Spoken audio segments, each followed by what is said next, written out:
Thank you for choosing the Custom Shape Select Havahart wireless dog fence and for ensuring your dog's safety and maximizing his freedom to run and play. This video identifies and explains the key features of your new wireless dog fence and its operation. For step-by-step instructions and other important information, such as detailed training procedures, please refer to the instruction manual available on the Havahart Wireless website under Resources. If you have additional questions, please call a Havahart Wireless Consumer Care Specialist who will be happy to help you.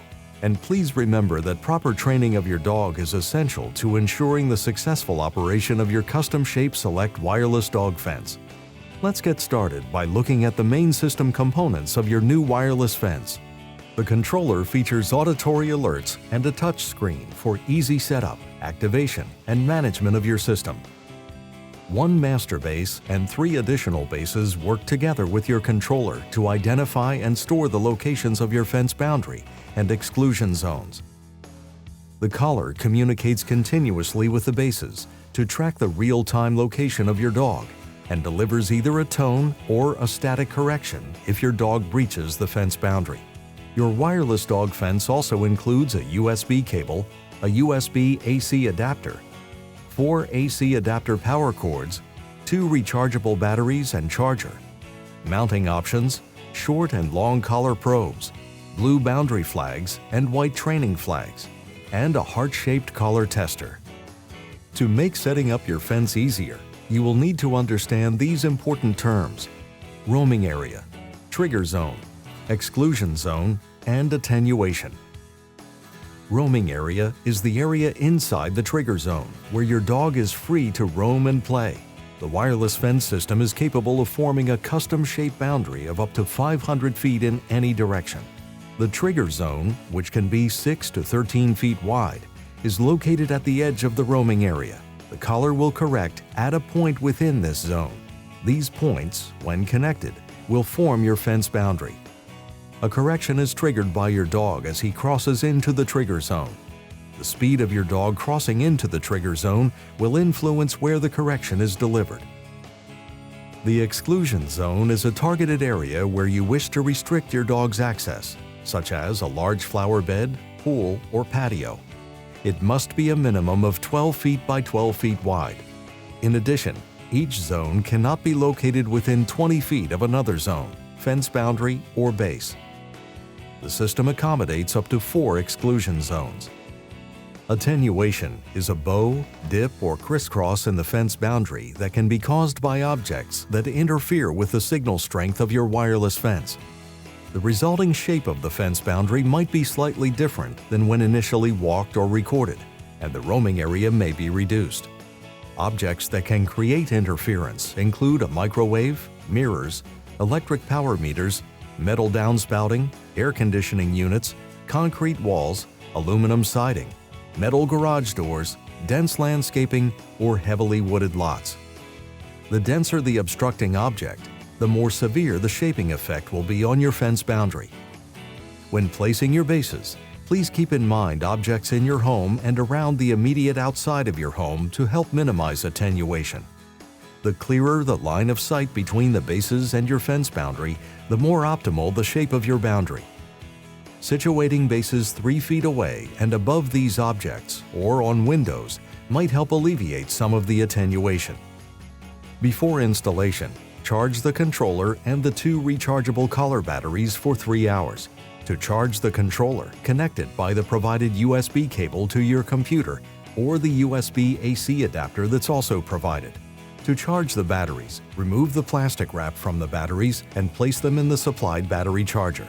As the batteries are charging, you can plan the layout of your fence on paper to ensure it suits the custom shape of your yard while providing your dog with maximum freedom and safety.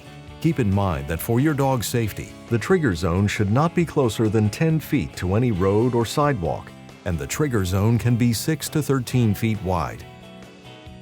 Place the 4 bases on the outer walls or windows of your home or attached garage. They must be placed 1 per wall or window, positioned a minimum of 20 feet apart in a clockwise fashion, and located near an electrical outlet. Tracking accuracy of the system will increase the farther the bases are placed away from each other.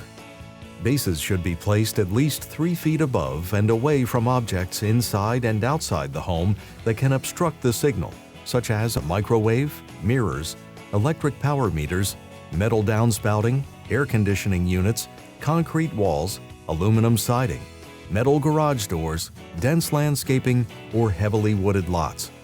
Placing the base on a window might also alleviate the interferences of objects by providing a clearer line of sight to your desired fence boundary. Review objects inside and outside your home to identify where they are prior to determining base locations. Disconnect your fully charged controller from the USB cable. Plug the Master Base A into a 120-volt outlet that is not operated by a light switch. The light on Master Base A will turn green. Then, mount and plug in the other 3 bases. The lights on the 3 bases will turn solid green as well. Touch the screen of the controller to activate. Press Get Started, then Bases. The Advanced Setup menu allows you to manually add in the 6 distances between the bases. Once you have entered in the distance information for the bases, press Continue. Press Yes to move on to fence setup. Please see your instruction manual for more information on entering the bases. Setting up your fence boundary is a critical step. These general guidelines will help you. Place blue boundary flags in the ground to establish the desired perimeter of your boundary. You do not need to place flags across driveways. After setting your blue flags, press Next on the controller. You are now ready to activate your fence boundary. Pick one of the blue flags as your starting point. Hold the controller over the flags at all times and do not allow your body to get between the controller and the bases when recording your fence boundary. To record your fence boundary, stand at the first blue flag. Press Record on the controller. Wait 10 seconds and walk at a slow, deliberate pace. If there is an obstruction between the controller and the base, such as an air conditioning unit, lift the controller above the unit to provide a clear line of sight to the bases. If the system has poor communication with the bases or loses communication altogether, an error screen will appear. Pause and reposition the controller so it has a clear line of sight to the bases. To finish recording your fence, begin walking again when the error screen goes away. If the system communication doesn't improve after 35 seconds, you'll be prompted to re-record your fence, and it may be necessary to reposition your bases. Slow down when you walk around corners and stop for 1 second if you want to make a sharp corner point. Continue to record your fence boundary by walking at the same slow, deliberate pace over the remainder of the flags. When returning to your starting point, press Done, and a congratulatory screen will appear. Press Next on the controller. You can add optional exclusion zones during or after the initial installation process. Exclusion zones can be established to keep pets away from areas such as a swimming pool or a large garden. Up to 4 exclusion zones can be set, and setup is similar to creating your fence boundary. Use the white boundary flags and insert them into the ground 6 feet apart to establish the desired exclusion zone boundary. Make sure the flags form an enclosed zone and that there is at least 20 feet between exclusion zones and the fence boundary and bases. Use the controller to activate your exclusion zone. First, select X zones from the main menu. Next, select Add X zone, and then select the X zone to be added. Press Complete when the training flags have been placed. You are now ready to activate your exclusion zone. Starting with the first white training flag, hold your controller at waist level 4 feet inside the flag line. Hit Record and wait 10 seconds. To help ensure success, do not let your body get between the controller and the bases at any time. Walk at a quick, deliberate pace around the inside of your exclusion zone and where you started, and press Done. A congratulatory screen will appear. Remove the battery cap and install your fully charged battery. Insert the battery cap and turn clockwise to lock it in place. Your battery should last approximately 1 to 3 days. However, this is based on system use and the activity of your dog. so the duration of your battery may vary. To ensure your collar is always ready, we recommend that you keep a fully charged battery available at all times. A green light on the collar will flash every second to indicate that the collar is on. A red light will flash on the collar to indicate that the battery needs to be recharged, or if the collar is near a trigger zone. The system features integrated motion sensor technology that allows the collar to conserve battery life when not in use. In this conservation mode, the collar light will not flash. To awaken the collar, give it a gentle shake. The system allows you to activate up to 2 collars using the controller. To activate a collar, gently shake it near the master base. Using the controller, select Collar from the main menu, and then select Add Collars. Select the collar you want to activate. Once the collar has been activated, you will receive a congratulatory screen.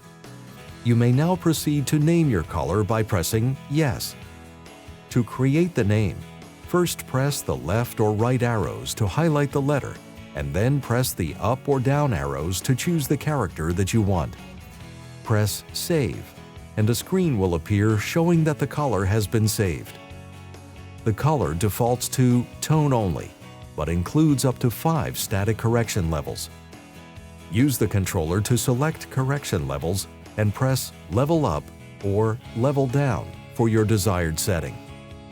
Your actual fence boundary may not exactly follow the steps you took when recording your fence. In fact, your boundary will be a point within the trigger zone. These points, when connected, will make up your fence boundary. The trigger zone should be 6 to 13 feet wide. A collar correction at any point within the zone is acceptable. To confirm the location of the actual fence boundary, follow these steps. Make sure your collar is set to tone only. Extend your arm down and at your side. Hold the collar by the battery housing so that you can see the collar light. Make sure that your body does not get between the collar and the bases, as your body may affect the signal and cause the boundary to shift inward. Walk toward a blue boundary flag while gently moving the collar until the collar beeps and the collar light flashes red. To confirm the boundary location, step back until the collar stops beeping, and then walk forward in the same direction until the collar beeps and the collar light flashes red again. Place the white flag at the point where the collar beeps, or a few feet inside that point. Repeat the process by walking toward the next blue boundary flag. Verify the fence boundary location by listening for the beep and placing a white training flag at that location. Repeat until the entire boundary area is surrounded by white training flags. It is imperative for the safety of your dog that you check and mark the full boundary area. The white training flags might be in a different location than where you walk the fence boundary, as originally marked by the blue flags.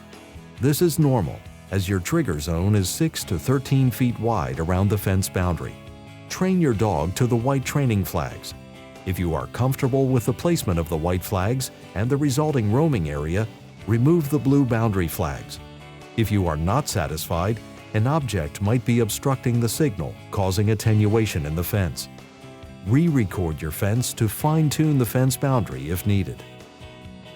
Make sure the collar is fitted properly on your dog to ensure safe and effective system operation. First, be sure your dog is safely within the roaming area and the collar correction level is set to tone only. Position the collar high on your dog's neck, but below your dog's regular collar. The probe should be under your dog's chin and centered. Make sure the probes maintain contact with your dog's skin at all times. Adjust the collar to fit snugly, but not too tightly. You should be able to slide the tip of one finger between your dog's coat and one of the collar probes. 2 sets of probes of different lengths are provided to accommodate various coat and hair lengths. Decide which probe length is best for your dog and his coat. Once the collar is adjusted to the correct fit, remove the collar and trim the excess strap using scissors. Be sure to leave extra room if your dog is growing or if he grows a long winter coat. It is important to always remove the collar before adjusting any system component. Never leave the collar on your dog for more than 12 hours at a time. Routinely clean the probes and your dog's neck to prevent skin irritation. After you have successfully completed these steps, you are now ready to begin training your dog. Refer to the instruction manual on the Havahart Wireless website for the complete training guide. Remember, you must complete the entire training process to ensure the successful operation of your new Custom Shape Select wireless dog fence. Thank you again for choosing the Custom Shape Select wireless dog fence from Havahart Wireless, the leading innovator of digital fence solutions.